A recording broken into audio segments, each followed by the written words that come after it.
ถเป็นไหม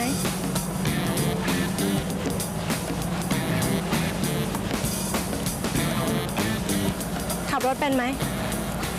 รถตายใครจะไปขับได้ล่ะครับผมโดนวิดพื้นลอยที่แน่ๆเลยอะโดนดาย่าทั้งกลมขออนุญาตครับไอ้พันขับได้ครับขับดีขับเก่งด้วยครับแล้วเมื่อกี้นี้ฉันถามทำไมไม่ตอบนั่นน่ะสิเมื่อคืนนี้ฉันก็ถามไปทีนึงนี่คือผมมาสมัครเป็นทหารครับผมไม่ได้มาขับรถให้ใครครับไม่ใช่หน้าที่ครับผมเฮ้ยทำไมจะไม่ใช่หน้าที่ผู้กองเขาให้ไปขับก็ต้องไปขับด้วยผู้กองรีบด้วยใช่ไหมครับใช่ค่ะนั่นนี่เดี๋ยวไปเจอฉันที่บ้านพันเอกหวนนะแล้วก็กลับไปอาบน้ำแต่งตัวใหม่ซะเดี๋ยวครับผู้กองที่ให้แต่งตัวใหม่แต่งชุดอะไรครับผมก็ชุดเครื่องแบบทหารไงอ๋อผมก็นึกว่าชุดสูทหรือมันก็ชุดฮิปฮอปไม่ขับรถไม่ใช่เป็น RCA เฮ้ยรีบกลับไปอาบน้ำแต่งตัวได้ละฉันให้เวลา10 นาที2 นาทีผมก็เสร็จแล้วครับผม10 นาทีไปถึงบ้านฉันเดี๋ยวครับผู้กองตกลงว่าจะให้ไปบ้านผู้พันพวนหรือว่าบ้านผู้กองครับก็นั่นแหละบ้านฉันเป็นลูกสาวท่านข้ออย่างครับผู้กองครับไม่ทราบว่าผู้กองชื่ออะไรครับผมชื่อชวีผ่องมีอะไรอีกไหมไม่มีครับผมชื่อผู้กองอะเพราะแต่นามสกุลแปลกๆนะครับชื่อชวีพ่องนามสกุลมีอะไรอีกไหมนี่10 นาทีไปถึงบ้านฉัน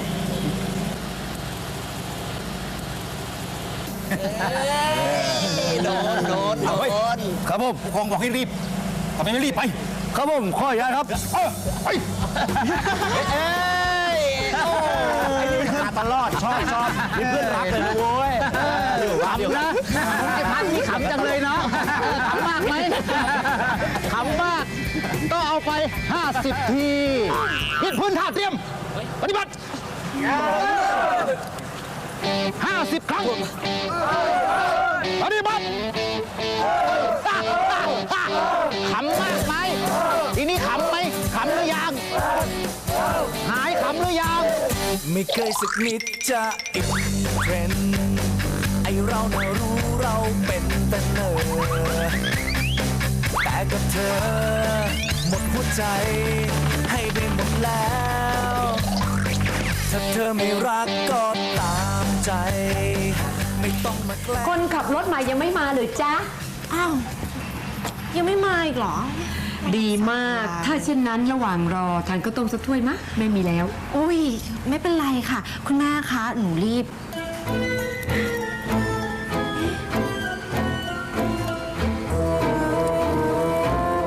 ใครลูกคนทหารที่จะมาขับรถให้หนูค่ะเดี๋ยวหนูขอตัวแป๊บนึงนะคะจ้ะ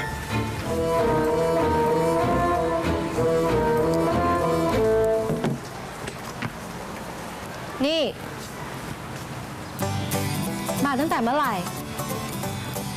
มาตรงเวลาเป๊ะครับผมมาตรงเวลาทำไมไม่เข้าไปบอกฉันแม่ก็ผู้กองไม่ได้สั่งผมไว้ไม่ใช่เหรอครับแค่ให้ผมมารอไม่ใช่เหรอไปกินข้าวมาหรือยังก็ถ้าเกิดให้ผมอาบน้ำแต่งตัวกินข้าวแค่10 นาทีคงไม่ทันหรอกครับผมคุณแม่คะจ๋าหนูขอข้าวต้มให้พลทหารทานหน่อยค่ะอ๋อได้สิจ๊ะเดี๋ยวเข้าไปข้างในล้างมือแล้วก็ไปทานกันนะขอบคุณครับคุณพี่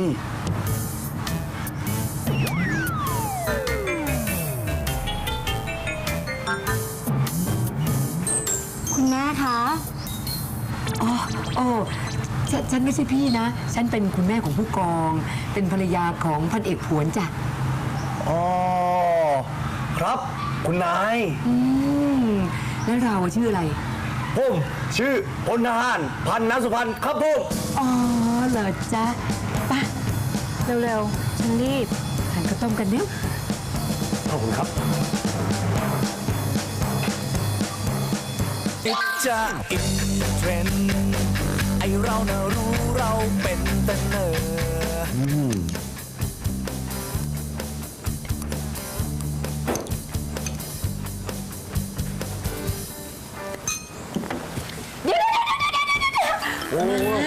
ครับผม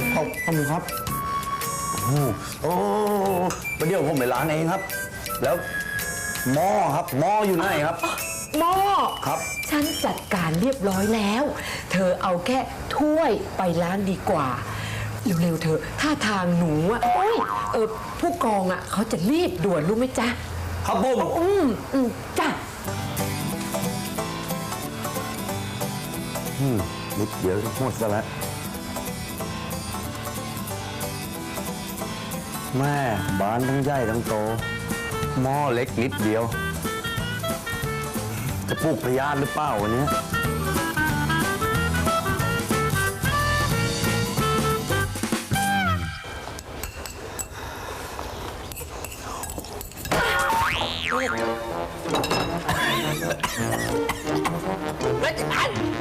อะไรหึนี่ตกอกตกใจมันไข่ฉันกระเด็นไปนู่นเลยนี่มีอะไรก็ค่อยๆพูดค่อยๆจานั่งลงก่อน โอ้ยแม่โอ้ย ฉันนึกออกแล้ว ว่าจะไปหาหมอดูที่ไหนมาดูไอ้หมามัน เหรออ๋อแล้วจะหาหมอที่ไหนมาดูไอ้หมอแล้วจะหาหมอที่ไหนมาดูไอ้หมามัน หนังยีบ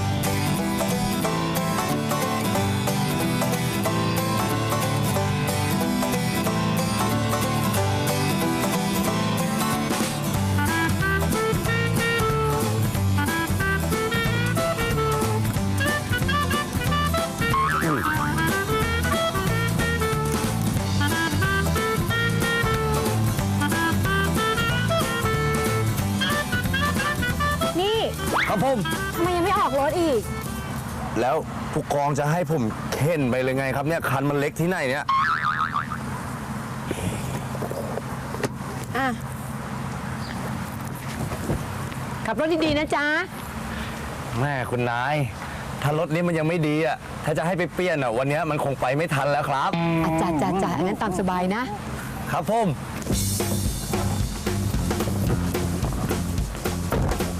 นายนี่มันกวนจริงๆเลยนะ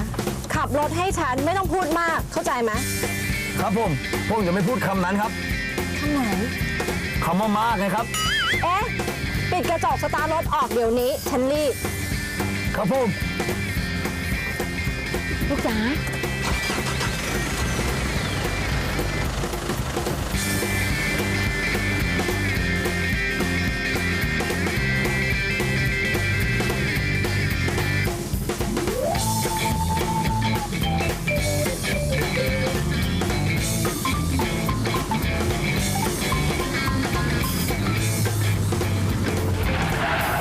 เฮ้ย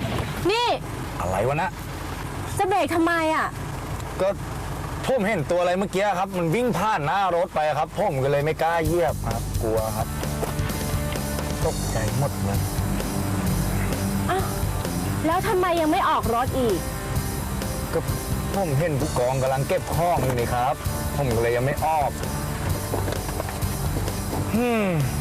ไอ้พันน้อยพันทำอะไรก็ไม่ถูกใจเข้าไปหมดน้าล่ะ นี่หน้าอะไร เปล่าครับไม่มีอะไร ฉันถามว่ามีหน้าอะไร น้าล่ะถึงมีคนขับรถให้นั่ง นี่ในพันธุ์คนรถเก่าฉันเขาลาไปเผาศพแม่เขาไม่ได้ลาออก นี่นายจะหาว่าฉันร้ายกันสิ ถึงร้ายก็ ก็อะไร พูดได้เหรอครับ ฉันสั่งให้พูด ถึงร้ายก็น่ารักครับกองนี่น่ารักจริงๆเลย บ้า ขับรถต่อไปได้แล้วแล้วไม่ต้องพูดอะไรอีก อย่ามาแกล้งรักแกล้งหยอกถ้าเธอไม่รักไม่ได้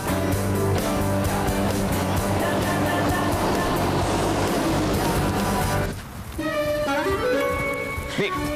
คุณทำไมไม่โทรไปบอกว่าได้คนขับรถแล้ว ฉันจะรู้เหรอว่าจะต้องรายงานคุณทุกฝีก้าวอ่ะ ไม่ได้หมายถึงคุณหมายถึงยายหนูแดง อะไรเนี่ย ฮะ นี่คุณทำไมจะต้องเกิดอารมณ์โทสะโมโหอย่างนี้ เดินมามันเหนื่อยไหม แล้วทำไมไม่โทรมาถาม ใครใช้ให้เดินไม่ทราบ นี่แล้วไอ้คนขับรถคนใหม่นี่มันเป็นใคร มันเป็นพลทหารพลทหารพัน เอ๊ะเท่าที่รู้หล่อมากล่ำบึกสูงใหญ่ หน้าตาเหมือนดาราแต่นึกไม่ออกว่าเหมือนใคร เผื่อว่า เพื่ออะไรอีกอะ เผื่อว่าคุณหน้าตาเหมือนมันก็ดีอะสิ แต่เสียดายไม่น่าเป็นแค่พลทหารเลย แล้วคุณจะให้มันเป็นอะไร ฮะ มันจะยังไงอยู่แล้วเนี่ย ลูกนี่ลางานมาขับรถให้ลูกสาวดีกว่าเฮ้ยมันหล่อจริงๆเหรอ หล่อมาก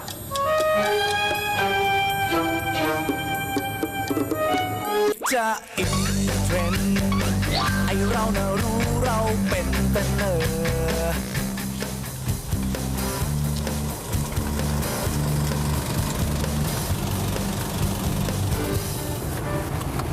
นี่นายจะขับมาจอดในนี้ทำไมอ่ะ ก็ผมง่วงนอนนะครับ ผมขอสักนิดแล้วกัน อะไรนะ ผู้กองครับ ผมว่าผมพูดเสียงดังแล้วนะครับ ผู้กองไม่ได้ยินเหรอครับว่าผมง่วงนอนขอสัก10 นาทีแล้วกันนะ 10 นาที มันน้อยไปแล้วครับ ผู้กองถ้างั้นเดี๋ยวผมทดเวลาให้สักครึ่งชั่วโมงเลยไหมครับจะได้ขับไปถึงเชียงใหม่เชียงรายแม่ฮ่องสอนเลยก็ได้ ไม่ต้องเลยฉันไปใกล้ๆแค่นี้ไม่ต้องไปถึงเชียงใหม่ เป็นง่วงเหรอ มีตาดิครับหาเรื่องเลยง่วงขอถึงนะ ง่วงแล้วทำไมเมื่อคืนไม่นอน ก็พวกเพื่อนผมอะไอ้อ้ำไอ้ครับมันเล่นกันบนเรือนนอนครับ ก็เลยโดนหมู่เขาทำโทษเลยครับก็อาจจะหลับก็ลาเข้าไปตี3ครับ ช่วยไม่ได้ ออกเลยได้ละ เดี๋ยวฉันจะไปสาย โหใจร้ายจริงๆเลย ถ้าไปซ่ายอะมันยังดีกว่าไปไม่ถึงนะครับ ผู้กองหรือว่าจะเอางี้ดีไหมครับผู้กองมาขับรถแทนผมสัก10 นาทีเดี๋ยวผมไปนอน ฉันขับรถไม่ได้ ไม่เคยหัดขับ คุณพ่อคุณแม่เคยไปดูดวงว่าถ้าฉันขับรถจะเกิดอุบัติเหตุ เฮ้ยอย่างงู้นก็ไม่ได้อย่างงี้ก็ไม่ดี เอาไงดีครับเนี่ยถ้างั้นผู้กองชวนผมคุยไปตลอดทางได้ไหมครับ คุยแล้วไม่ง่วงนะ ไม่ง่วงครับพูดเยอะๆเลยนะครับ แน่ใจ ออกรถได้ละ ขับรถออกไปถนนได้แล้ว เดี๋ยวฉันไปสาย ครับผม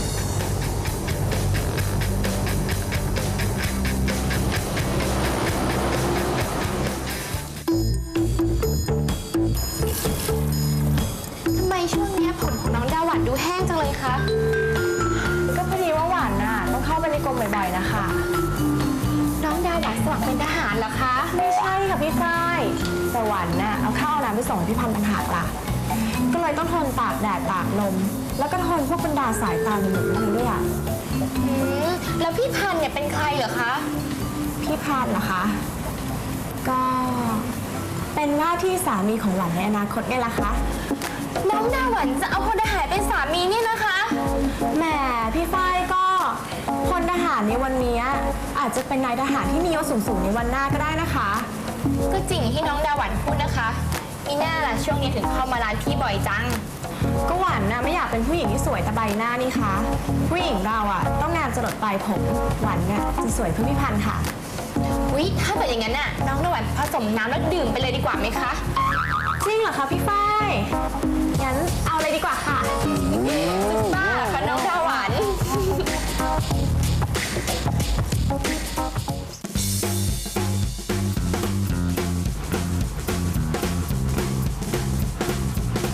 นี่นายมีเมียยังอ่ะ แม่ผู้กองท่ามอะไรก็ไม่รู้ อารมณ์เสีย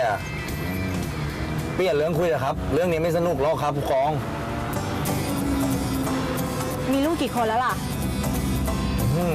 เรื่องนี้ยิ่งแล้วใหญ่ผมยังไม่มีลูกครับผู้กองครับ มีแต่เมียไม่มีลูก ก็ดีแล้วล่ะ เด็กมีกรรมมันยังไม่มาเกิดอะนะนี่ฉันว่านายนะไม่ว่าเมียนะแล้วเมียนายสวยปะ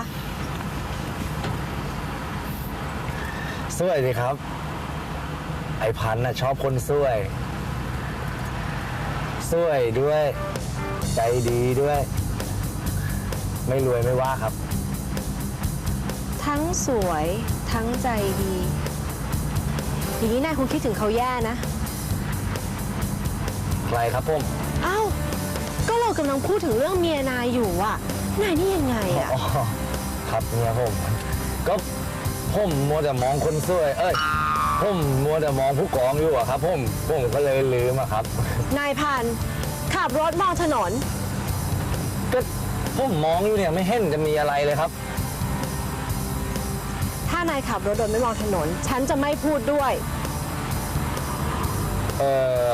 ก็ได้ครับผู้กองทั้งนั้นเดี๋ยวผมจะมองถนนนะครับ แต่ผู้กองอย่าหยุดพูดนะ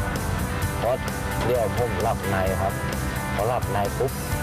รถชนตู้มเข้าโรงพยาบาลกันทั้งคู่เลยครับ ไม่ดีแน่ครับผม งั้นเปลี่ยนจากพูดเป็นด่าดีกว่าไหมจะได้ถนัดหน่อย ดุจังก็งั้นผมไม่รบกวนผู้กองแล้วก็ได้ ผมขออนุญาตร้องเพลงแก้ง่วงกันแล้วกันนะครับอกหักไม่ว่าทำไมได้รักคงบ้า ก็คนอย่างเธอมันน่าได้เป็นเจ้าของอกหักยังได้ยังดีกว่าไม่ได้ชอบจะเป็นจะตายก็ขอเอื้อมให้ถึงหัวใจเธอ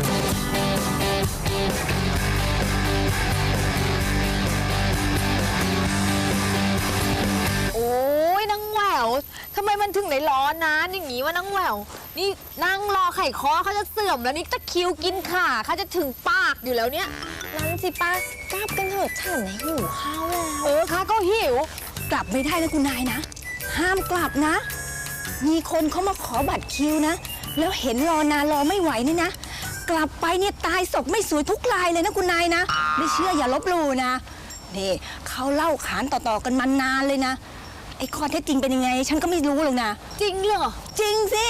แต่แหมข้าก็รอนานขนาดนี้ศพเขาก็จะไม่สวยเหมือนกันนะ รอไม่ไหวว่ะไปกลับเถอะนางแหววจ้า เดี๋ยว ป้า เดี๋ยวคุณนายใจเย็นๆนิดหนึ่งนะ เอาอย่างนี้ เดี๋ยวฉันจัดการให้ ฉันจะไปขอรัดคิวเจ้าแม่ให้นะ รอเดี๋ยวนะ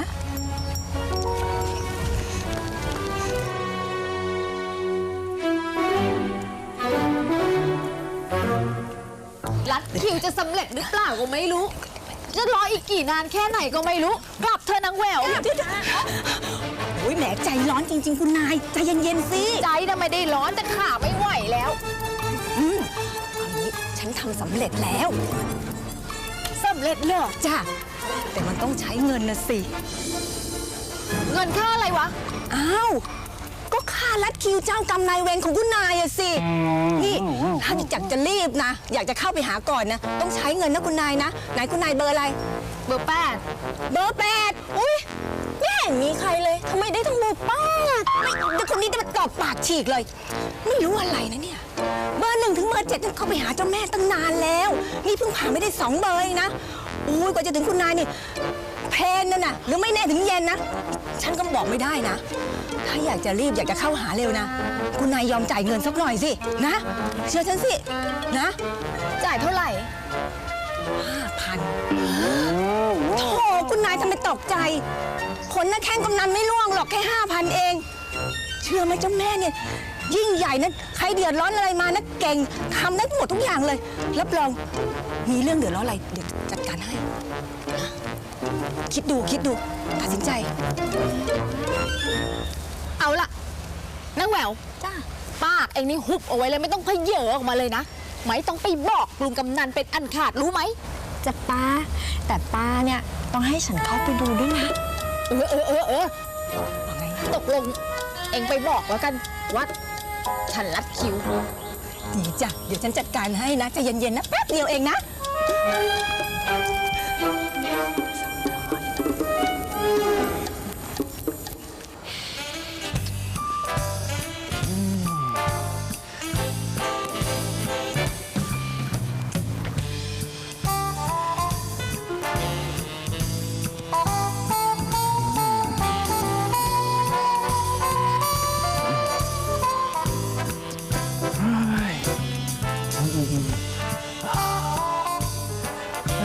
บอกแล้วว่าให้แวะไปรับก็ไม่ยอม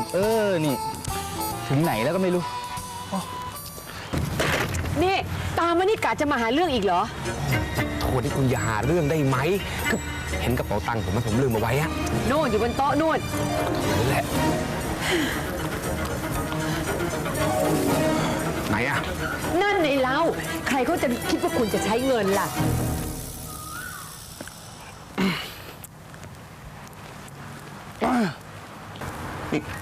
รับหน่อย โทรศัพท์ยายหนูแดงเหรอ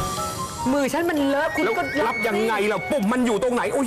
รีบอยู่ อยู่นู่นน่ะก็นู่นน่ะล่ะ อ๋อเออ จริงๆเลย ฮัลโหลเบบีจ๊ะ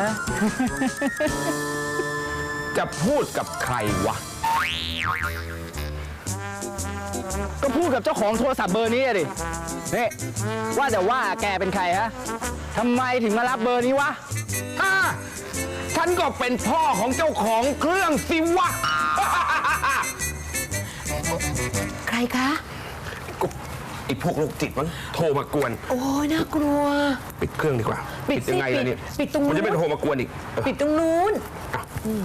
ผมไปละ โชคดีค่ะแหมจริง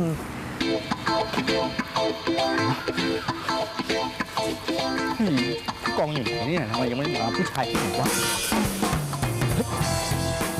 มาแล้ว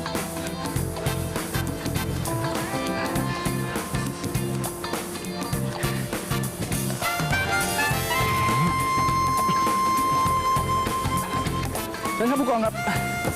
เชิญครับ เชิญครับ สวัสดีค่ะ สวัสดีครับ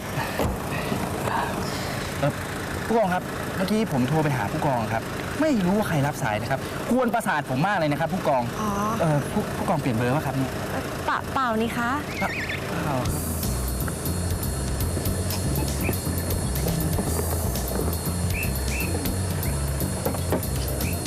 ผู้กองครับ คะ ใครเนี่ยครับ อ๋อ พันนะคะพอดีว่าเขามาช่วยขับรถให้ อ๋อ คนทหารเราเหรอครับ ค่ะ เมื่อกี้แกรับโทรศัพท์ฉันหรือเปล่าฮะ คุยกับผมเหรอครับ นี่ก็คุยกับแกสิ นี่แกกวนประสาทฉันหรือไง ฮะลูกครับ ผู้พันคะ สงสัยว่าฉันจะลืมโทรศัพท์ไว้ที่บ้านนะคะ ลืมโทรศัพท์ไว้ที่บ้าน ค่ะ ลืมโทรศัพท์ไว้ที่บ้าน เมื่อกี้พ่อคุณรับสายโทรศัพท์เพราะท่านบอกว่าเป็นเจ้าของโทรศัพท์และเป็นพ่อของคุณแล้วท่านจะโกรธผมไหมครับเนี่ย คงไม่มั้ง เฮ้ย ไอ้เนตรแกจะฆ่าฉันไงวะลงมาเดี๋ยวนี้เลยนะ ผู้พันคะ นี่ไอ้ ผู้พันครับ ไม่ต้องเสียงดังขนาดนั้นก็ได้ค่ะอื่นเขามองกันใหญ่แล้วอะค่ะ กองครับ รีบไปทำไมเนี่ยยังไม่ได้ให้เบี้ยเลี้ยงเลยจะกินข้าวยังไงเนี่ย ผู้กองครับ มันแค่อดมื้อเดียวมันไม่ตายหรอกครับ ผู้กองปล่อยมันเถอะครับนะครับ ผู้กองครับ เดี๋ยวก่อนสิครับ ผู้กองครับรอผมด้วยครับ จะนิดจะอินเทรนด์ไอเราน่ะรู้เราเป็นแต่เนอ เอ๊ะ มันหายไปไหนวะ ใครเหรอป้า น้ำหยิบไง อ้าวทั้งสองคนน่ะ เชิญข้างบน ๆ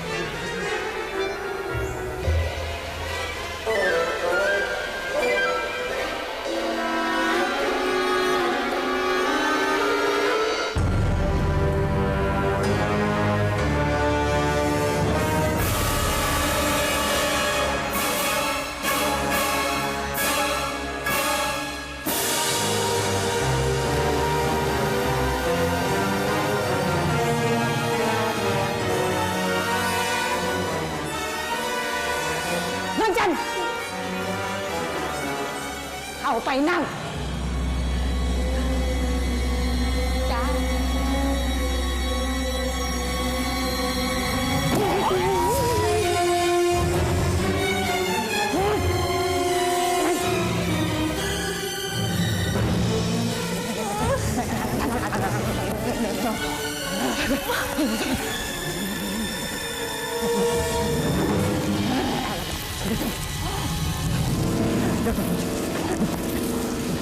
ผมครับ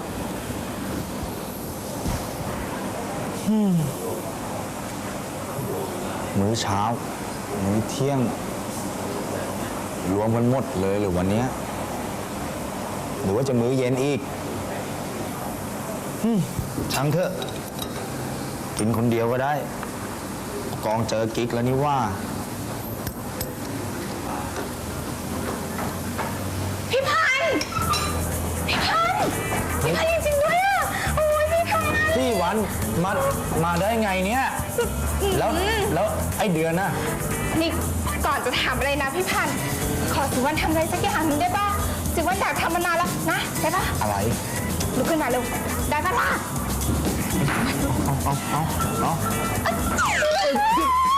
พี่วันใจเย็นเฮ้ยใจเย็นเดี๋ยวก่อนเดี๋ยวก่อนคนมองพี่วันนั่งก่อนนะนี่มันรุนแรงหมดเลยกันดูกันเดียวพี่จะหักหมดแล้วโอ้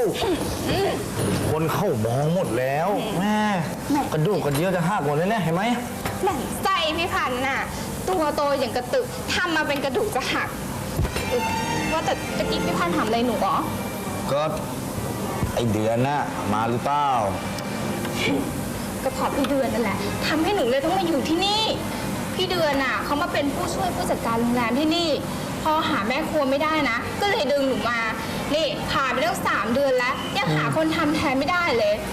ไม่มีอย่างนั้นนะหนูก็ไปเดินอยู่แถว LA หรือไม่ก็ปารีสเล่า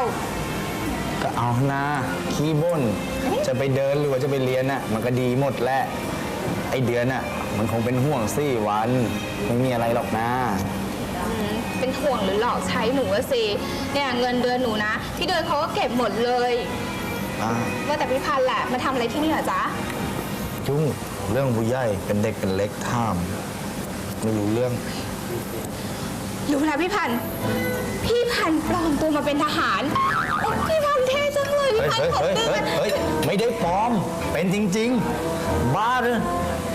พอดีพี่ขับรถมาให้ผู้กองเข้าผู้กองเขามีประชุมที่นี่ อ๋อถ้างั้นคืนนี้เขาก็มีงานเรียนที่โรงแรมมาสิ งั้นเลิกไม่เห็นกองเขาบอกเลย ทำไมจะต้องไปงานเลี้ยงคืนนี้ด้วยอะคะ ก็ท่านประธานเขาติดธุระอยู่ที่นี้ครับจะไปคืนไหนมันก็เหมือนกันทั้งนั้นแหละครับผู้กอง แต่ว่าฉันไม่ได้เตรียมเสื้อผ้ามาเลยนะคะ ผมว่าใส่ชุดเครื่องแบบไปแบบนี้นะครับสวยกว่าคนทั้งงานอีกนะครับผู้กองยิ่งไม่ใส่นี่ยิ่งสวยกว่านี้อีกครับ ผู้พันคะพูดอย่างนี้ได้ยังไงอะ เอางี้ครับผู้กองเดี๋ยวผมพาไปทานอาหารอร่อยๆกันดีกว่านะครับผมมีอยู่ร้านหนึงผมชอบมากเลยนะครับผู้กอง พูดอย่างนี้ว่าตัวเองชอบคนอื่นจะชอบอย่างนั้น อ้าว พูดเล่นนะคะไปสิคะ ครับ พี่พันธุ์นี่ยังกินเก่งเหมือนเดิมเลยนะจ๊ะ แล้วนั่งมองอยู่ได้ข้าวเต็มจานเลยเนี่ยกินนี่นั่งมองอยู่ได้เนี่ย คุณแหม อร่อยอย่างเงี้ยอ่ะ สีวันมองเพราะสีวันคิดถึงพี่พันธุ์นะสิพี่พันธุ์นี่น่ารักจังเลยเนาะเพื่อนพี่เดือนมีตั้งหลายคน ไม่เห็นน่ารักเหมือนพี่พันธุ์สักคนเลยอ่ะพี่พันธุ์จ๋า จ๋า ขออะไรอย่างได้ปะจ๊ะ อะไรอ่ะ ขอเป็นแฟนหน่อยสิโอ้พี่พันธุ์นะ กระดาษ โอ้ยแค่นี้ต้องสำลักเลยเหรอ พูดอะไรเนี่ยแม่ หนูพูดเล่นต่างหากล่ะ ถ้าเป็นจริงได้ก็ดีนะจ๊ะพี่พันธุ์ เพิ่งว่าไปนะนี่อย่าเที่ยวไปพูดเล่นอย่างนี้กับใครเขานะ มันไม่ดีนะ เราเป็นผู้หญิง ไม่ดียังไงอ่ะ ก็หนูชอบพี่พันธุ์ กินนะแค่กินเข้าไปเนี่ยได้กรอกเนี่ยเอาโตไว พันธุ์ ๆ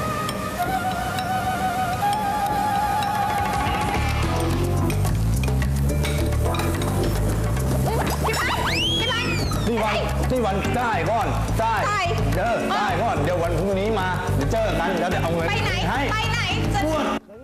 ไม่ไหวพี่จะแต่ไปแล้ว ขอฟันธงเลยผู้กองเชื่อผมตะไคร้ที่นี่นะสุดยอด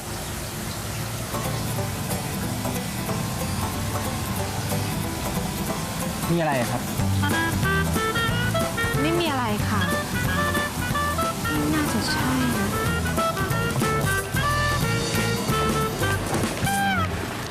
ผู้กองครับผู้กองครับ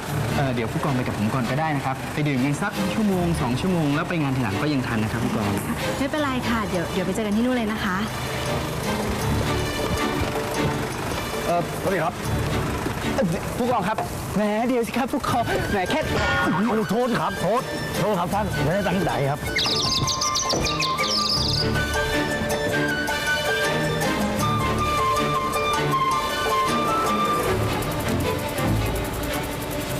จงใจเหรอ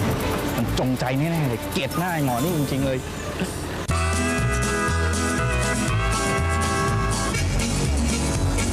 ยังไม่กลับบ้านนะ จะไปไหนต่อเหรอครับผู้กอง ต้องไปงานนะสิ งานที่โรงแรมมาแล้วครับ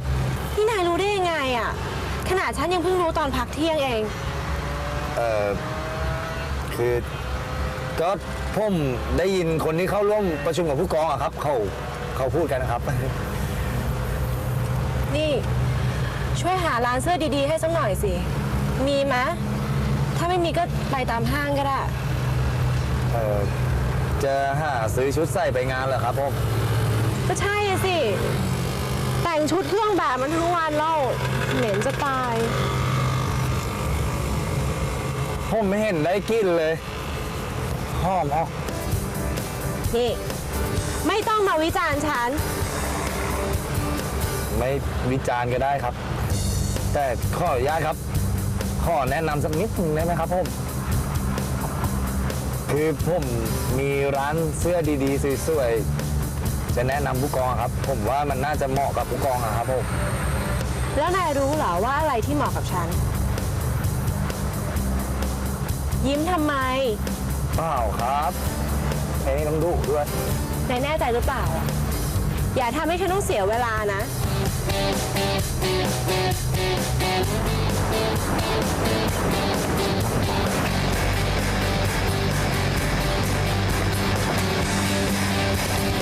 เชิญครับผม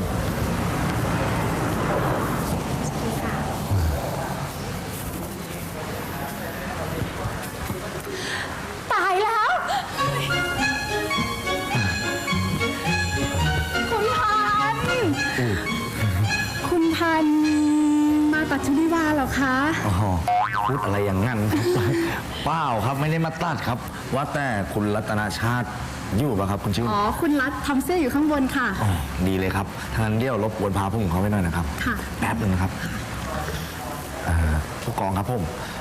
งั้นผมให้ผู้กองชมชุดสวยๆในร้านไปพังๆก่อนนะครับ แล้วเดี๋ยวผมขออนุญาตไปพบเพื่อนผมในแป๊บหนึ่งครับเดี๋ยวมาครับ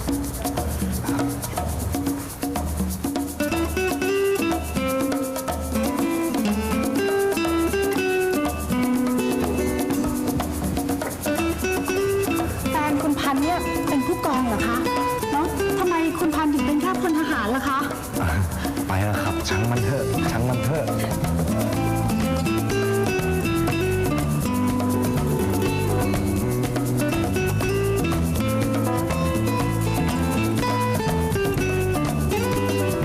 นี่จ้าชุดนี้เลยจ้าเป็นไง สวยชุดนี้สวยเดี๋ยวลงไปเรียกผู้กองขึ้นมาลองเลยดีกว่า หมั่นไส้นี่ถ้าไม่ใช่แฟนแกนะ ฉันไม่ให้ชุดนี้หรอกอย่า อ้าวถึงไม่ใช่แฟนก็เจ้านายข้าละเว้ยแถมน่ารักเองนะเว้ย จริง ๆ ด้วยค่ะคุณรัฐชื่นเห็นแล้ว สวยกว่านางแบบคุณรัฐตั้งหลายเท่าแน่ โอ้ยต่อให้น่ารักกว่าสัก100 เท่านะ ฉันก็ไม่ให้ชุดนี้หรอกอย่าเว้นเสียแต่ว่า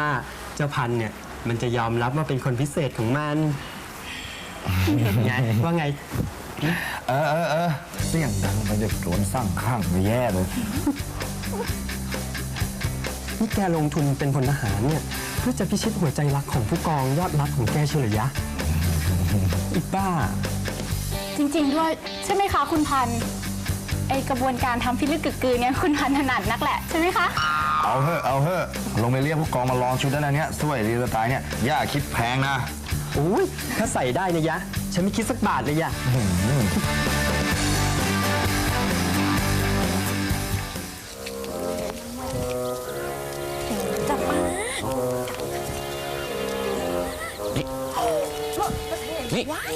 นี่หมอดูเขาว่าไงบ้างฮะนี่เขาว่าไอ้มามันเฮ้ย พูดอะไรไม่ตอบสักคำเลย นี่น้องแมวป้าแกโผล่เป็นไรฮะมันเขาพูดไม่ได้อะพูดไม่ได้ แกก็เป็นไปด้วย อะไรอะไรของมันวะป้าหลานคู่นี้นางยิบมันพาไปหาหมอดูที่ไหนวะกลับมาพูดไม่ได้กันสักคำ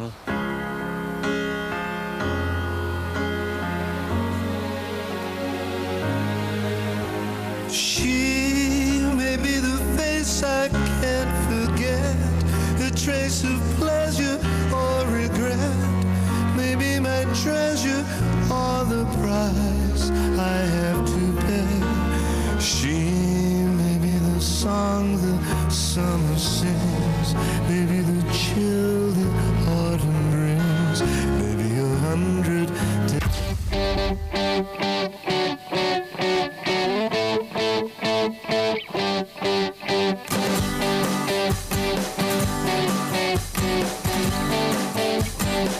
ไม่เคยสักนิดจะอินเทรนด์ไอเราน่ะรู้เราเป็นแต่เนอแต่กับเธอหมดหัวใจให้ไปหมดแล้วถ้าเธอไม่รักก็ตามใจไม่ต้องมาแกล้งลวงใจคนเปิ่นชมยังไงก็รู้ทันฉันพอทันคนอย่ามาแกล้งรักแกล้ง